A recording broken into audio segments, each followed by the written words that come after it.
এই বৃষ্টিতে গাঁদা গাছের ডগা কেটে বসিয়ে দিলে খুব সুন্দর চারা তৈরি হবে। তো আমার কাছে দুটো ছোট ছোট গাছ ছিল, তার থেকেই দুটো ডগা কেটে আবারও আমি বসিয়ে দিলাম। দুটো চারা আবার তৈরি হয়ে যাবে। নমস্কার বন্ধুরা, ঝর্ণার শখের ছাদ বাগানে আপনাদের সবাইকে স্বাগত। আশা করি আপনারা সবাই ভালো আছেন আর আমিও খুব ভালো আছি। ঠিক এইভাবেই আমি আমার ছাদ বাগানে বেশ কয়েকটা গাঁদার চারা তৈরি করে ফেলেছি। এই রকম ছোট ছোট দুটো ডগা আমি একটা দিদির কাছ থেকে এনে বসিয়েছিলাম। তারপরের থেকেই আমি ডগা কেটে কেটে এই অনেক চারা তৈরি করে ফেলেছি। আর এদিকে দেখুন মিষ্টির কন্টেনারগুলো নিয়ে চলে এসেছি। এগুলোতে একটা করে ছিদ্র করে নিয়েছি যাতে ড্রেনেজ ব্যবস্থাটা ভালো থাকে। এবারে আমি এই কোটোগুলোতে মাটি ভরে নেব। তো এই ড্রামের মধ্যে আমি কিছুটা গোবর সার দিয়ে রেখেছিলাম। গোবর সারগুলো সরিয়ে নিচের থেকে মাটি বার করে আমি এই কোটোগুলোতে ভর্তি করে নিচ্ছি। মাটিগুলো অনেক নরম, তাতে কোনো সমস্যা হবে না। আমি এখানে কিন্তু চন্দ্রমল্লিকার ডগা কেটে বসাবো, খুব সুন্দর চারা তৈরি হবে। চারাগুলো বড় হয়ে গেলে তারপরে এদেরকে আমি পার্মানেন্ট জায়গায় প্রতিস্থাপন করে দেব। এই যে আমি এখান থেকেই ডগাগুলো কেটে নেব। এখান থেকেই কিন্তু আমি প্রচুর চারা তৈরি করেছি, আরও প্রচুর চারা তৈরি করা যাবে। আজকে আমি এখান থেকে 5টা ডগা কেটে নেব, কারণ আমি 5টা জায়গা তৈরি করেছি এদেরকে বসানোর জন্য। এই ডোয়াগুলো থেকে গোড়ার পাতাগুলো সব ছাড়িয়ে নিলাম, নিয়ে এবার একে একে সব বসিয়ে দেব। শীতকালে কিন্তু ছাদ বাগানে ফুলটাই বেশি ভালো লাগে। সবজিও করি, কিন্তু সবজি থেকে আমার কাছে ফুলটাই বেশি থাকে। তো যতটা সম্ভব আমি ঘরেই চারা তৈরি করে নেওয়ার চেষ্টা করি। আর এদিকে দেখুন দুটো গ্লাসে দুটো ভেন্ডির দানা দিয়েছিলাম, খুব সুন্দর চারা বেরিয়েছে। এগুলোকে আমি দুটো গ্রো ব্যাগে বসিয়ে দেবো। আর এই গ্রো ব্যাগগুলো দেখছেন, এগুলো কিন্তু আমার নিজে হাতে বানানো। সব চালের বস্তা কেটে কেটে বিভিন্ন সাইজের আমি গ্রো ব্যাগ বানিয়ে নিয়েছি। এই চারাটা আমি এখানেই বসিয়ে দিলাম। এই ভেন্ডির চারা দুটোও কিন্তু আমার বাড়ির বীজ থেকেই বানানো।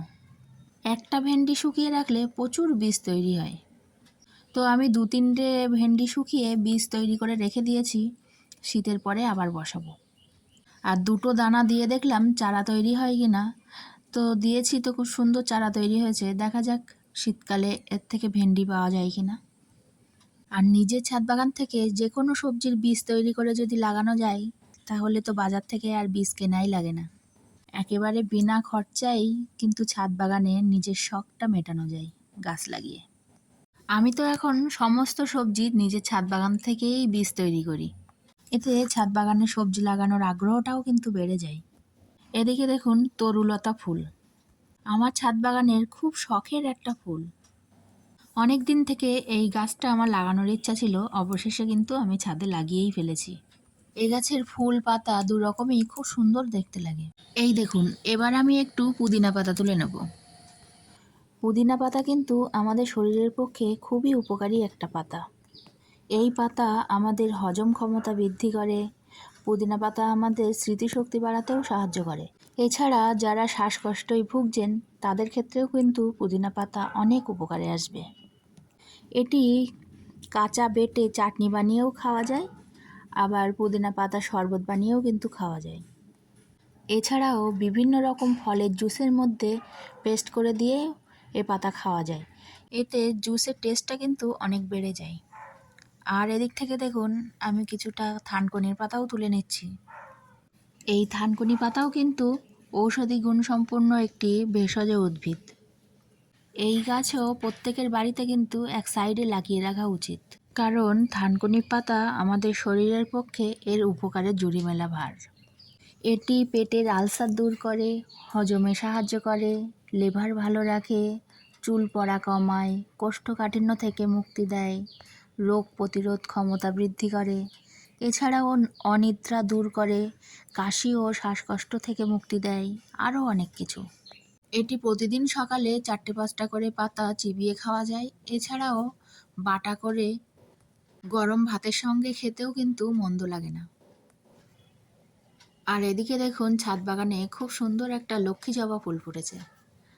এবার আমি কয়েকটা ভেন্ডি তুলে নেব। ভেন্ডিগুলো একদিন বাদে একদিন তুললে তো খুবই ভালো হয়। দেখুন খুব সুন্দর কচি কচি ভেন্ডি। এই ভেন্ডি কিন্তু রান্না করলে দারুণ লাগে। আজকের এই ভেন্ডিগুলো এত কচি, তরকারি করলেও ভালো লাগবে, আবার ভাজা করলেও ভালো লাগবে। আর ভাতে দিলে তো আমার ছেলে মেয়ে খুব ভালো খায়। আজকে ছাদ বাগান থেকে বেশ অনেক কিছু সবজি আমি নিয়ে যাব। আজকে সকালে ছাদে এসে দেখি অনেক কুমড়োর ফুল ফুটেছে। আর আগের দিন আপনাদের সাথে বলছিলাম গাছে বেগুনগুলো খুব ছোট আছে, আজকে কিন্তু তোলার মতো হয়ে গেছে।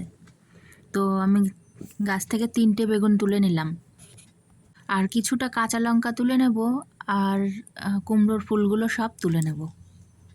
আর এবছর আমার কুমড়ো গাছে কুমড়ো না হলেও প্রচুর ফুল হয়েছে, আর ফুলগুলোও কিন্তু খেতে খুব ভালো লাগে।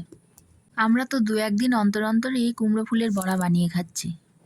আর ছাদ বাগানে গাছ লাগালে এটাই হলো সুবিধা।